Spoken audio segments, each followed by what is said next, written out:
So we've already seen one class of common functions for arrays, which is that we want to basically perform something on all the numbers in the array. So basically combine everything into a single answer in an array.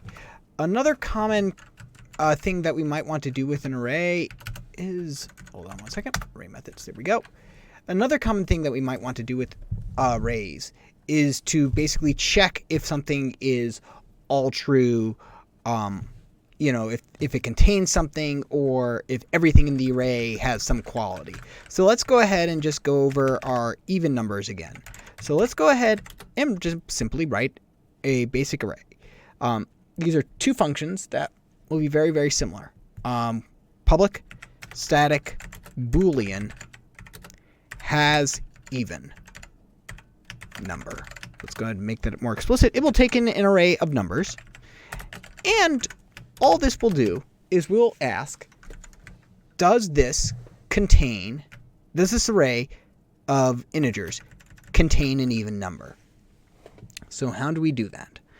Well, what we're going to do is that we are going to go forth and check every number, ask if it's even. And if we find an even number, we're going to return true. But if we check every number in the array and we can't find one, well, then it doesn't have an even number, so we'll return false. So what we have to do when we are returning a Boolean, typically when we're returning a Boolean and we're doing something with an array or string or some other collection, what we typically want to do is find an assumption. Like assume it doesn't have an array. Assume the array doesn't have an even number. That's the easiest assumption to make, right? Because if it doesn't have an even number, all I have to do is just return false. But if it does have an even number, I've just kind of disproven my assumption, so I can immediately return true. So let's go ahead and write that, and we'll also get into a bit about the rules of returning that we've not gone over before, but it's kind of implied.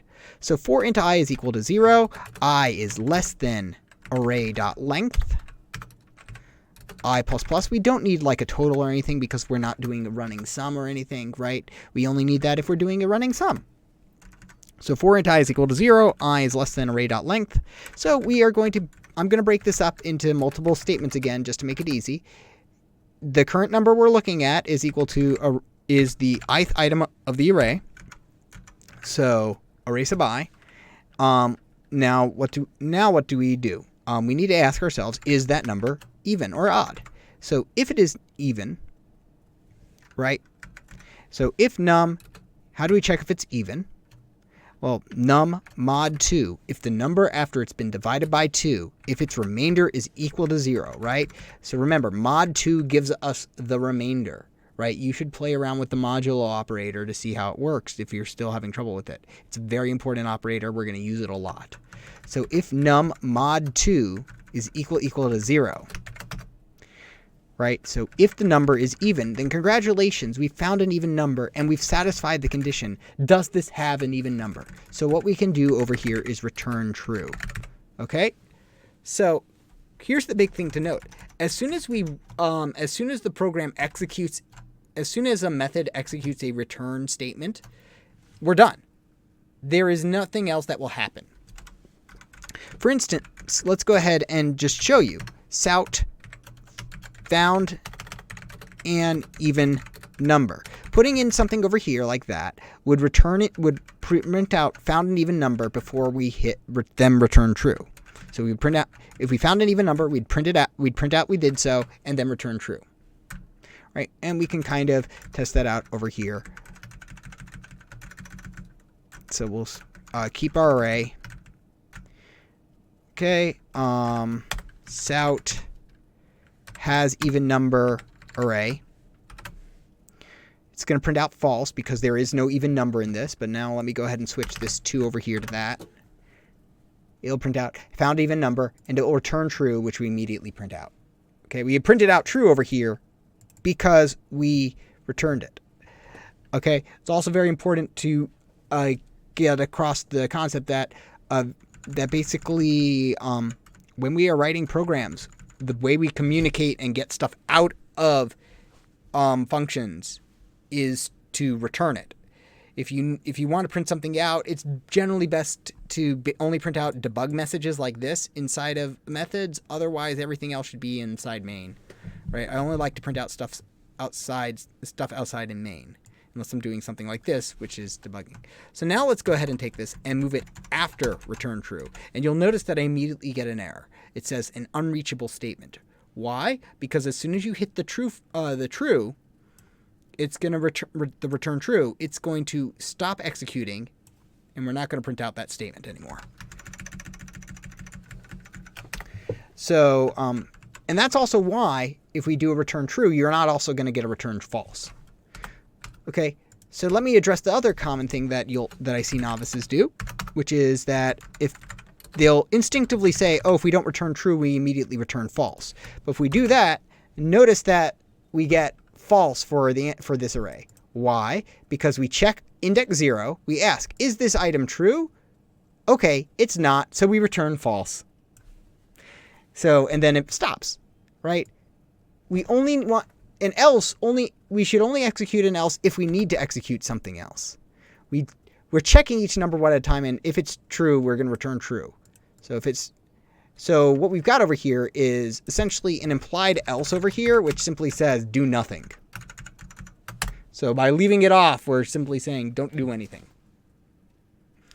And we don't want to do anything, right? We don't want to return false here, because if we return false here, if we do an else return false like we did earlier, it is just going to immediately return false. We're either going to immediately return false on just the first item. We're never actually going to ever check the others, because we're just checking index 0. We say, oh, that's not true. So we go to the else statement, which immediately says return false, and we stop. So don't put that in. This is the correct way to do it.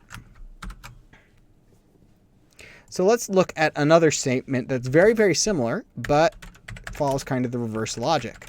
Public static Boolean has all evens, which will take an integer array and will return true if all the numbers are even or they're false.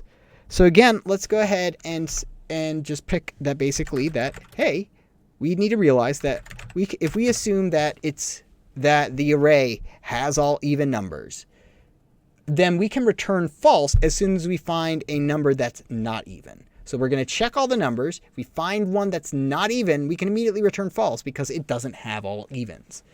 So, right, everybody, so hopefully you followed that logic. So again, what we're going to do is something similar. For I, and then I hit tab, and that was pretty nice. r.length for int I is equal to 0. So we're going to iterate over all the items. Again, int num is equal to array sub I. And again, the logic is very similar over here. If num mod 2, now here we're asking if it's not an even number. If it's not an even number,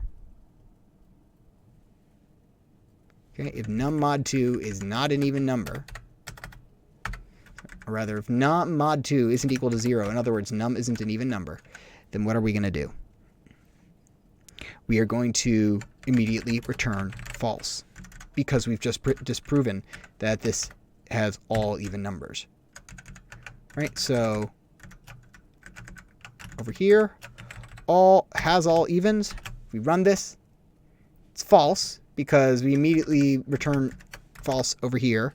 So if I do 0, 0, 2, 0, 2, those are all even numbers, so it will return true. Right. Finally, let's go ahead and just do one more function while we're at it. Okay. Something a bit different. We'll do another running sum one, but this one's going to be slightly different. So public static int num cars equal, so let's go ahead and do this. Num cars string